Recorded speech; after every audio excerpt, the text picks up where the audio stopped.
অষ্টম শ্রেণীর সুপ্রিয় শিক্ষার্থী, আজকে তোমাদের ইংরেজি বই থেকে 11.3.1 যে নাটক রয়েছে এই নাটকের সাপেক্ষে যে 5টি কোয়েশ্চেন আছে, অর্থাৎ 11.3.2 অ্যাক্টিভিটিতে যে 6টি কোয়েশ্চেন আছে নাটকের সাপেক্ষে, এই 6টি কোয়েশ্চেন আজকে আমি উত্তর সহ বিস্তারিত আলোচনা করব।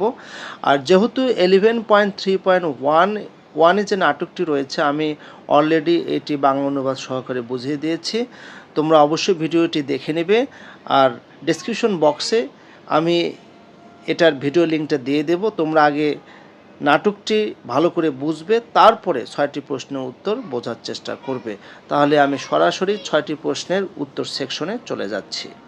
প্রথমে পড়ে নিচ্ছি আমাদের জন্য নির্দেশনা কি দেওয়া রয়েছে। Now read scene 1 again and answer the following questions, later share your answers in pairs or groups.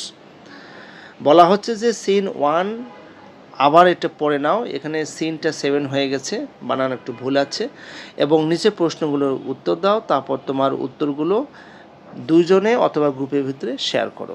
প্রথম প্রশ্নটি হলো, how many characters are there in the scene, যে এই দৃশ্যের মধ্যে কতটি ক্যারেক্টার আছে, অর্থাৎ কয়েকটি চরিত্র রয়েছে। উত্তর হবে দেয়ার আর 5 ক্যারেক্টার্স ইন দ্য সিন, অর্থাৎ দৃশ্যের মধ্যে 5টি চরিত্র রয়েছে। বি নম্বর প্রশ্ন হলো, হু আর দে, অর্থাৎ চরিত্রগুলো কারা বা তারা কারা। দ্য ক্যারেক্টার্স আর, অর্থাৎ চরিত্রগুলো হলো 6 জন। প্রথমজন হলো অ্যান্টোনিও, সালেরিও, সোলানিও, গ্রাসিয়ানো, লরেঞ্জো, বাসানিও, অর্থাৎ 6টি ক্যারেক্টার, 6টা চরিত্র। সি নাম্বার কোয়েশ্চেন হলো, what is the setting of the scene, এই যে এখানে যে সিনটা, যে দৃশ্যটা রয়েছে, এই দৃশ্যের সেটিংটা কি, অর্থাৎ কোথায় এই দৃশ্যটা করা হয়েছে, কোন সময়ে করা হয়েছে, এটা হচ্ছে সেটিং। সেটিং আসলে 3 রকম হয়, টাইম, প্লেস অ্যান্ড অ্যাকশন, ঠিক আছে। তো এখন এখানে বলা হচ্ছে the setting of the scene is a work in Venice, Italy during the 16th century, অর্থাৎ এটা 16তম শতাব্দীতে ভেনিসের একটি ঘাটে এই নাটকের দৃশ্যটা করা হয়েছে। ডি নাম্বার কোয়েশ্চেন হলো, what is the relationship between Antonio and Bassanio, অর্থাৎ অ্যান্টোনিও এবং বাসানিওর এই দুজনের ভিতরে সম্পর্কটা কী।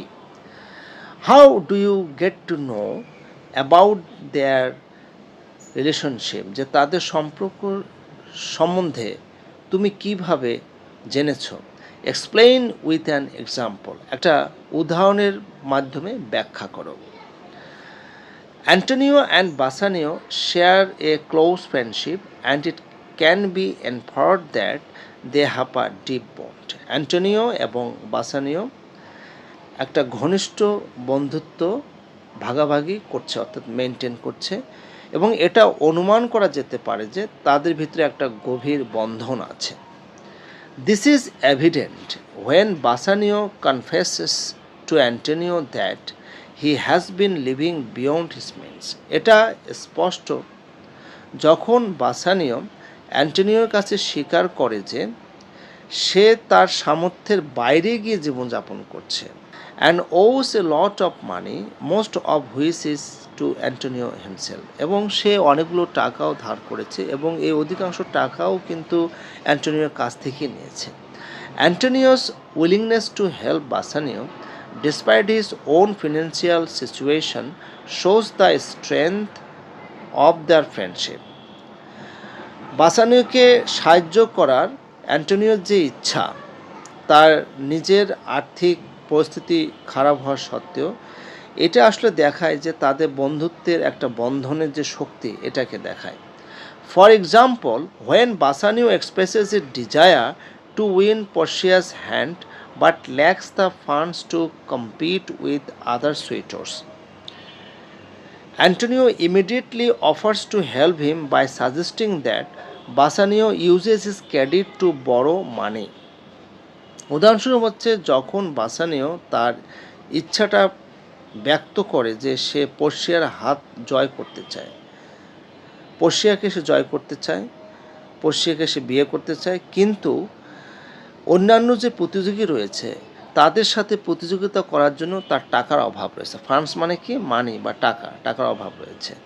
অ্যান্টোনিও তৎক্ষণাৎ তাকে সাহায্য করার প্রস্তাব পেশ করে এই বলে যে বাসানিও ইউজেস হিজ ক্রেডিট, বাসানিও তার ক্রেডিট ব্যবহার করবে টু বড় মানে টাকা ধার দেওয়ার জন্য। ঠিক আছে। নাম্বার কোয়েশ্চেন হলো হোয়াই আর অ্যান্টোনিও অরিড, অর্থাৎ অ্যান্টোনিও কেন দুশ্চিন্তাগ্রস্ত। Antonio is worried because he feels a sense of sadness and unease although he cannot pinpoint the exact reason for it. Antonio দুশ্চিন্তাগ্রস্ত কারণ তার দুঃখ মনে হচ্ছে আর অস্বস্তি লাগছে, তার একটা অস্বস্তি বোধ হচ্ছে, দুঃখের বোধ হচ্ছে, যদিও এটার আসল কারণটা সে নির্ণয় করতে পারছে না। কেন তার এরকম লাগছে, কেন তার স্যাডনেস বা আনইজ ফিল হচ্ছে। He mentions that he is tired of this mood and is unsure how he came to feel this way. সে উল্লেখ করে যে তার এই যে ভাবটা, এই ভাবে সে ক্লান্ত হয়ে গেছে এবং এটা অনিচ্ছে যে কিভাবে সে এটা অতিক্রম করতে পারবে। His friends speculate that it might be related to his ships and merchandise at sea. But Antonio insists that his fortune is spread out across many ships, indicating that his worry is more existential than financial. তার বন্ধু আসলে অনুমান করে যে এটা তার জাহাজের সাথে সম্পর্কিত হতে পারে এবং তার সমুদ্র পথেই আসলে মার্চেন্ডাইজ মানে সে ব্যবসা করে। কিন্তু অ্যান্টোনিও আরও জোর দিয়ে বলে, অর্থাৎ পিরাপিরি করে, যে ইনসিস্ট মানে কি পিরাপিরি করা, যে তার ভাগ্য আসলে অনেক জাহাজের সাথে জড়িয়ে আছে। এই মর্মে যে, অর্থাৎ ইন্ডিকেটিং দ্যাট মানে এই মর্মে যে তার দুশ্চিন্তা আসলে ফিনান্সিয়ালের চেয়ে এক্সিস্টেন্সিয়াল, অর্থাৎ টাকা পয়সার চেয়ে, আর্থিক অবস্থার চেয়ে বেঁচে থাকাটা বেশি জরুরি, অর্থাৎ অস্তিত্ব রক্ষাটাই আসলে বেশি জরুরি, এটাই এখানে বলছে। নাম্বার কোয়েশ্চেন হচ্ছে why did Bassanio need money, বাসানিওর কেন টাকার প্রয়োজন হয়েছিল। Bassanio needs money to compete for the love of Portia, a wealthy young lady in Belmont. বাসানিওর আসলে পর্শিয়ার ভালোবাসায় প্রতিযোগিতায় অংশগ্রহণ করার জন্য টাকার প্রয়োজন হয়েছিল। বেলমন্টের একজন সচ্ছল ধনী ইয়াং লেডি, যুবতী মেয়ে আর কি। He believes that if he had the financial means to present himself well among other suitors, he could win her hand in marriage. সে বিশ্বাস করে যে